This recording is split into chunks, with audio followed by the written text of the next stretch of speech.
अस्सलाम वालेकुम। आपको ईद उल अज़हा का तीसरा दिन मुबारक हो।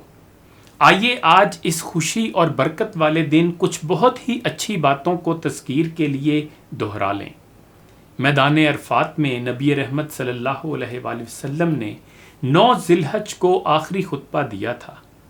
आइए इस खुतबे के अहम नुकात को ज़हन नशीन करने और फिर इन पर अमल करने की कोशिश करें। नबी मेहरबान सल्लल्लाहु अलैहि वसल्लम ने फरमाया था कि मेरी इन बातों को दूसरों तक पहुंचाएं। आप गौर करें कि आप सल्लल्लाहु अलैहि वसल्लम के खुतबे के ये नुकात आज भी इंसानी हकूक़ का आलमी चार्टर हैं। सिर्फ इन पर अमल से दुनिया अमनो आश्ती का मरकज़ बन सकती है, और अगर मुसलमान सिर्फ इन नुकात पर अमल कर लें तो हमारा मुआशरा हर तरह के जुल्म ज़्यादती से पाक और जन्नत का एक नमूना बन जाए। सुनिए और गौर कीजिए। आप सल्लल्लाहु अलैहि वसल्लम ने फरमाया, ए लोगो सुनो, मुझे नहीं लगता कि अगले साल मैं तुम्हारे दरमियान मौजूद होऊंगा। मेरी बातों को बहुत गौर से सुनो और इनको उन लोगों तक पहुंचाओ जो यहाँ नहीं पहुंच सके। फरमाया, ए लोगो, जिस तरह ये आज का दिन, ये महीना और ये जगह इज़्ज़त व हुर्मत वाले हैं, बिल्कुल इसी तरह दूसरे मुसलमानों की ज़िंदगी, इज़्ज़त और माल हुर्मत वाले हैं, यानी तुम दूसरे मुसलमानों को नुकसान नहीं पहुंचा सकते। फिर फरमाया, लोगों के माल और अमानतें उनको वापस करो। फिर फरमाया, किसी को तंग ना करो, किसी का नुकसान ना करो, ताकि तुम भी महफूज रहो।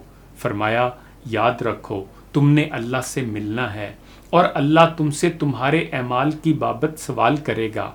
फरमाया, अल्लाह ने सूद को ख़त्म कर दिया, इसलिए आज से सारा सूद ख़त्म कर दो, यानी माफ़ कर दो। फिर फरमाया, तुम औरतों पर हक़ रखते हो और वो तुम पर हक़ रखती हैं।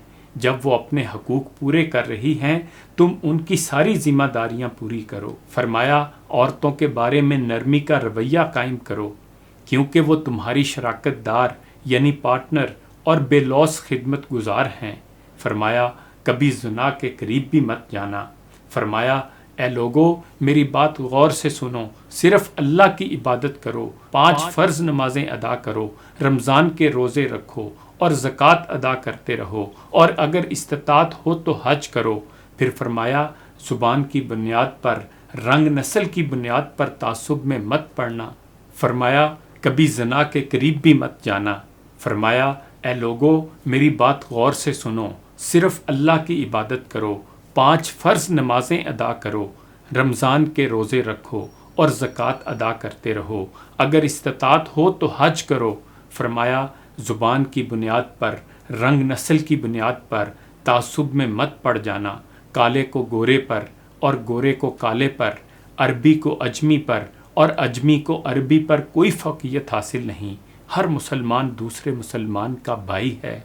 तुम सब अल्लाह की नज़र में बराबर हो, बरतरी सिर्फ तकवा की वजह से है।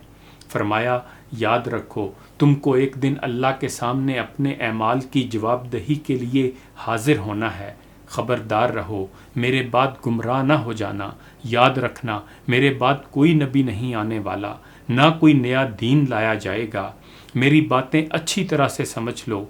मैं तुम्हारे लिए 2 चीज़ें छोड़ के जा रहा हूँ, कुरान और मेरी सुन्नत। अगर तुमने इनकी पैरवी की तो कभी गुमराह नहीं होगे। सुनो, तुम लोग जो मौजूद हो, इस बात को अगले लोगों तक पहुँचाना और वो फिर अगले लोगों को पहुँचाएं, और ये मुमकिन है कि बाद वाले मेरी बात को पहले वालों से ज़्यादा बेहतर समझ सकें और अमल कर सकें। फिर आप सल्लल्लाहु अलैहि वसल्लम ने आसमान की तरफ चेहरा उठाया और कहा, ए अल्लाह, गवाह रहना, मैंने तेरा पैगाम तेरे लोगों तक पहुंचा दिया। ईद की इन मुबारक सातों में दुआ कीजिए कि अल्लाह हमको इन तालीमात पर अमल की तौफीक अता फ़रमाए। इन्हीं गुजारिशात के साथ आबिद इकबाल खारी को इजाज़त दीजिए। आखिर पर अबुल मुजाहिद ज़ाहिद का एक शेर भी सुन लीजिए। हम ग़ुलामाने मोहम्मद हैं उजालों के सफ़ीर, हमने हर दौर में ज़ुल्मत से बगावत की है।